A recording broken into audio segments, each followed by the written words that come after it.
Mukama abawe nnyo omukisa era njagala okubategeeza nti Mukama abeera mulungi ekiseera kyonna. Njagala okukutegeeza nti elayini eno eba etugamba nti oyo asanyukira mu kigambo kya Katonda, nga n'ebigambo bya Katonda bimunyumira bw'abiwulira. Amateeka ga Mukama mwatambulira. Luli twalaba mu ngero 3 n'agamba nti kale amateeka gange mugawandiike ku mitima gyammwe, gawandiike ku tabuleti eyo ey'omutima gwo. Kati nga kigamba nti olupapulo oluli ku mutima gwo lubeerako amateeka ga Katonda omwo mw'osanyukira, gw'olowoolezaamu, gw'otambuliramu. Weewadde Katonda, obulamu bwo obutadde mu Mukama. Obulamu bwo bwe bubeera mu Mukama ogenda kukomya okweralikira, kubanga ekiddukiro kyo ye Katonda. Kyetwogeddeko mu Zabbuli 46 agamba nti nze ekiddukiro kyo omubeezi ddala atabula mu kulaba ennaku, kye munaava mulema okutya. Ensi ne bw'eneekyukanga, bannaye ensi ekyuka. Mirundi emeka gy'osanze abantu bafiiriddwa, ng'ofiiriddwako omwagalwawo. Naye nkyogeddeko wano ne ŋŋamba nti bw'oviibwako omwagalwawo teriyo amanyi kaseera na lunaku. Tulina kubeera nga buli lunaku tutambula nga twewa Katonda, buli lunaku olokoka, buli lunaku weenenya, buli lunaku osonyiwa. Sonyiwa owooluganda byonna by'obadde okwatiridde. Katonda y'alina amaanyi okulokola obulamu bwo. Kiri kugasa ki okulya ensi eno yonna n'ebirimu byonna n'osubwa eggulu, n'osubwa obulamu obutaggwaawo? Mukama olwaleero agamba nti mujje gye ndi mwenna abakoye era abazitoowereddwa, nange nnaabawummuza. Ye Katonda yekka awummuza obulamu bwaffe. Ye Katonda yekka aleeta emirembe. Ye Katonda atuluŋŋamya mu makubo ag'obutuukirivu ku lw'erinnya lye.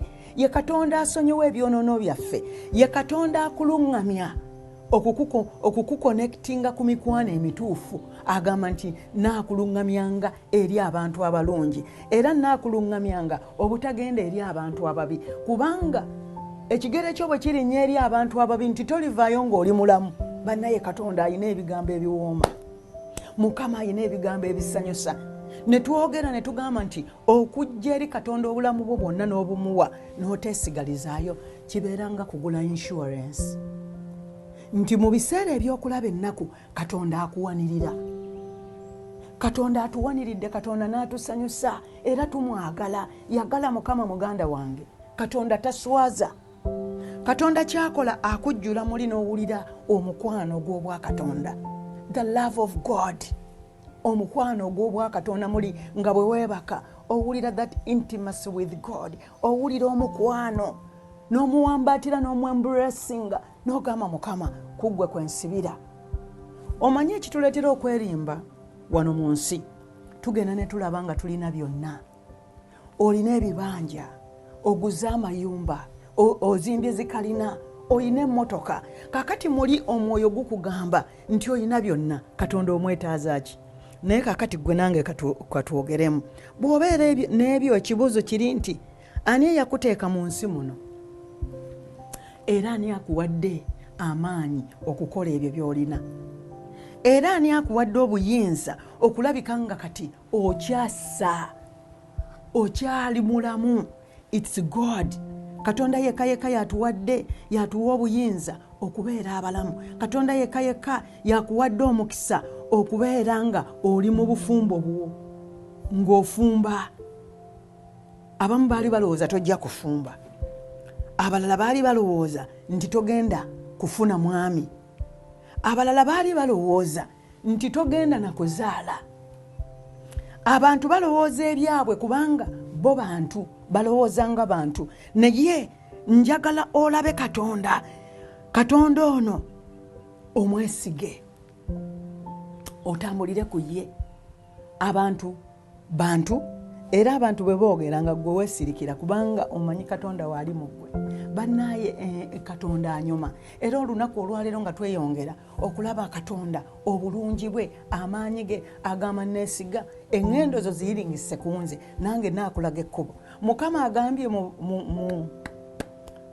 ngero 16:3 agambye nti emirimu gyo giteresenga Mukama. Bw'otyo bw'onoolabanga okukulaakulana mu kkubo lyo. engendo zo ziyiringisize ku Mukama. Mukama agamba nti bannaaye nkwagala, nakutegekera bibino byonna nakutegekera. Soma ku Mukama olabe byonna yakutegekera. Ayagala buwombeefu, agambye nti naye abawombeefu balisikira ensi era banaasanyukiranga emirembe gyonna. Ogenda kusanyukira mu Mukama emirembe gyonna. Ogenda kulekeraawo okweraliikirira, kubanga yagamba mu Bafiripi 4:6 nti kale teweeraliikiriranga, naye mu kusaba n'okwebaza leka ensonga zo zintegeeze. Mukama ayagala bwagazi tumwagale, ate tukkiririze mu mateeka ge tusanyukiramu ne gatuleeta okubeera nga tweyagala. Oyinza okulaba omuntu ng'alina katono naye ng'alina Katonda, oyo alina kingi. Si bye bintu bye tulina, si bye bintu bye tukoze, naye ekikulu kwe kwagala kwa Katonda kwatuwadde obuwa olw'ekisa kye. Weeyongere wennyike mu Katonda. Agamba nti toliraba ntiisa, nti naabeeranga naawe yonna yonna gy'onoogendanga, tobeerenga nga mulekwa. Ono ye Katonda wo, ye balo. Kale kyekiddukiro kyo mbezi ddala tabula mu kulaba ennaku. Bane twesiimye nnyo okubeera nga tulina Mukama. Olunaku olwaleero tubadde twezzaamu maanyi, kubanga Katonda atwagadde nnyo. Twagale Katonda, omukwano gw'obwa Katonda tumuwulire muli, atuzzeemu amaanyi, atusanyuse. Katonda taswaza, Katonda yakufunira emikwano emirungi. Omanyi lwaki? Twegomba emikwano, naye ate Katonda alaba buziba emikwano egikusaanira. Ate Katonda kyakola buli kaseera amanyi omukwano ogwetaagisaawo ku kiseera ekyo kyennyini.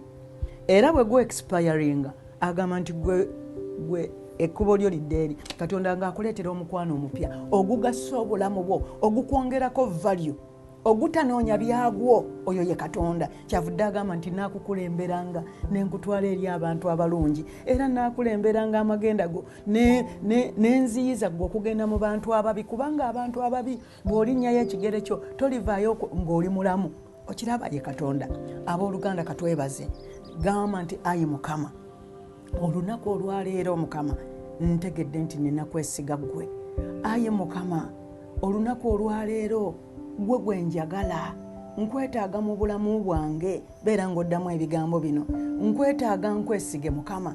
Olunaku olwaleero njatula Yesu Kristo nga ye mulokozi wange, anambeera nze n'abaana bange, nze ne famire yange tugenda kwagala Mukama, kubanga mmaze okukizuula nti Mukama gwe bwesige bwange, gwanjagala, gwe Katonda ngaggawaza, gwe Katonda awonya ebirwadde ebiri mu nze, ye Katonda awonya, kubanga emiggo gya Yesu Kristo gyatuwonya dda mu 2000 eziyise. Yesu Kristo bwe yafa n'afuuka ekikolimo, n'afuuka ekyonoono, gwe nange tulokolebwe, gwe nange tuba abalamu. Ye Katonda olwaleero gw'ofuna. Gamba nti ayi Mukama, nkukkiriza olwaleero era nkwatula olwaleero n'akamwa kange nga Yesu Kristo oli mulokozi wange. Era okuva n'olunaku olwaleero beera omulokozi wange. Nyamba, nwanira entalo, mpa emirimu, mpa obugagga, mpa omukyala mpa ssegga omwami saba bw'otyo, mpa omwami nfumbirwe omulungi asaanira obulamu bwange. Yogera bw'otyo kubanga agambye nti byonna abirina mu tterekero. Ye Katonda akusanyusa, akuwa obugagga, akuwa emirembe, akuwa essanyu. Mukama omulungi abawe nnyo omukisa abooluganda. Amannya gange nsigadde nga ndi May Kawaala, era tujja kuddamu every Monday at 2 p.m. God bless you. Amen.